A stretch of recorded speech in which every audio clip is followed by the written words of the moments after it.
오픈AI가 2024년 1월 10일 선보인 인공지능 챗봇 마켓플레이스인 GPT 스토어가 초반 흥행몰이 중입니다. 오픈한 지 일주일 만에 사용자가 만든 300만 개의 챗봇 중에서 심사가 완료된 8만 8,300여 개의 챗봇이 거래되고 있는데 인기 있는 챗봇은 벌써 이용자 수가 50만 명을 넘어섰습니다. GPT 스토어는 앱스토어나 구글 플레이와 같은 형태의 오픈마켓으로 원래는 2023년 11월 출시 예정이었으나 샘 알트먼 해임 사태 등의 여파로 연기되었다가 2024년 1월 10일 공식 출시됐습니다. 오픈AI는 2023년 11월 GPT 빌더라는 기능을 먼저 공개했습니다. GPT 빌더는 코딩 지식이 없더라도 GPT를 활용해 특정 목적에 맞게 커스텀한 챗봇인 GPTS를 만들 수 있는 기능입니다. 오픈AI에 의하면 사용자들이 자신만의 챗봇을 만들 수 있도록 기능을 제공한 이후 300만 개 이상의 챗봇이 만들어졌다고 밝혔는데요. 이렇게 만들어진 챗봇을 사고 팔 수 있는 공간이 바로 이번에 공개된 GPT 스토어인 것이죠. 사용 방법은 간단합니다. 먼저 유료 버전인 GPT 플러스 사용자는 chat.openai.com으로 이동하여 Explore GPTS를 클릭하면 GPT 스토어에 액세스할 수 있습니다. 이 스토어에서는 주간 추천 챗봇, 커뮤니티에서 인기 있는 GPT, 오픈AI가 직접 만든 GPT 섹션 등을 확인할 수 있습니다.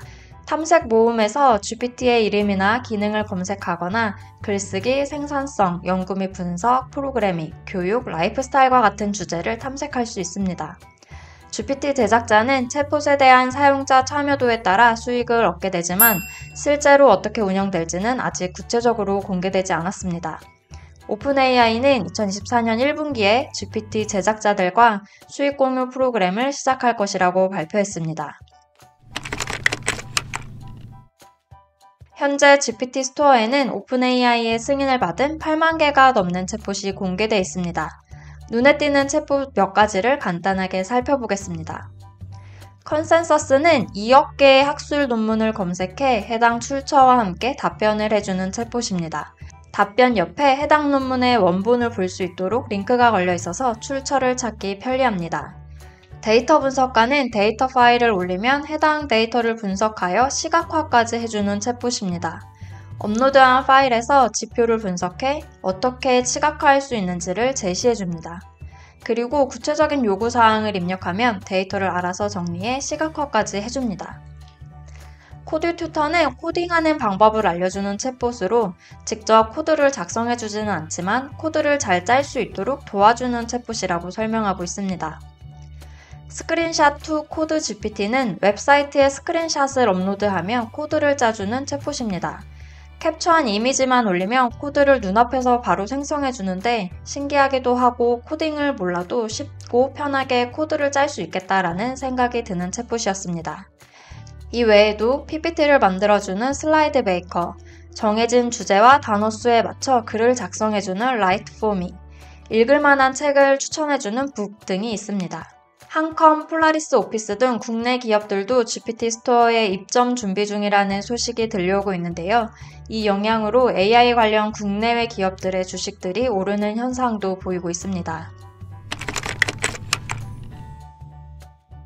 GPTS는 사용자들이 직접 제작한 특정 분야에 최적화된 챗봇으로 누구나 일상생활, 특정 업무, 직장 또는 가정에서 더 유용하게 사용할 수 있는 맞춤형 버전의 챗GPT를 만들고 다른 사람들과 공유할 수 있습니다. GPT의 역할, 성격, 요구사항 등 가이드라인을 작성하면 제한된 범위에서 답변을 하기 때문에 엉뚱한 답변을 할 확률이 낮아집니다. 또 사용자가 자료를 업로드해 GPT를 학습시킬 수 있기 때문에 커스텀이 가능하고 보다 전문적인 답변을 받을 수 있습니다. GPTS와 챗GPT의 답변 차이가 있는지 한번 테스트를 해봤습니다. GPT 스토어에서 추천하는 챗봇 중 논문을 기반으로 답변을 해주는 챗봇인 컨센서스를 사용해봤습니다. 컨센서스는 약 2억 개가 넘는 학술 자료를 제공하는 시멘틱 스콜라 데이터베이스에서 데이터 소스를 가져와서 정확한 답변을 제시하는 챗봇으로 알려져 있습니다.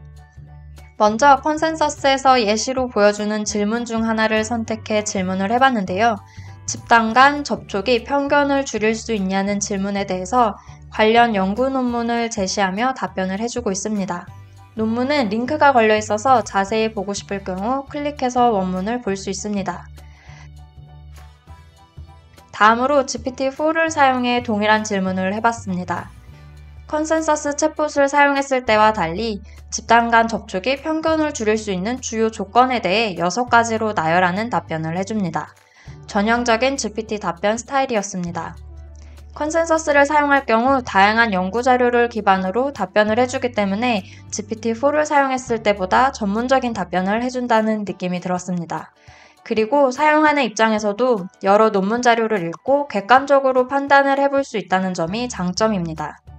한국어로 질문을 했을 때도 답변을 잘 하는지 궁금했는데요. 금융의 디지털화는 소비자의 편의성을 높여줄까? 라고 컨센서스와 GPT-4에 한글로 질문을 해봤습니다. 컨센서스의 경우 한글로 질문했지만 영어 답변을 하는 반면 GPT-4는 한글로 답변을 해줍니다. 하지만 앞서 봤던 것과 마찬가지로 컨센서스는 논문을 기반으로 답변을 해주기 때문에 GPT-4보다 컨센서스가 내용의 전문성이 더 높아 보입니다. 전문적인 답변이 필요 없는 경우에는 어떨지 궁금해서 GPT 스토어에 등록된 책 추천 챗봇인 북과 GPT-4도 비교를 해봤습니다.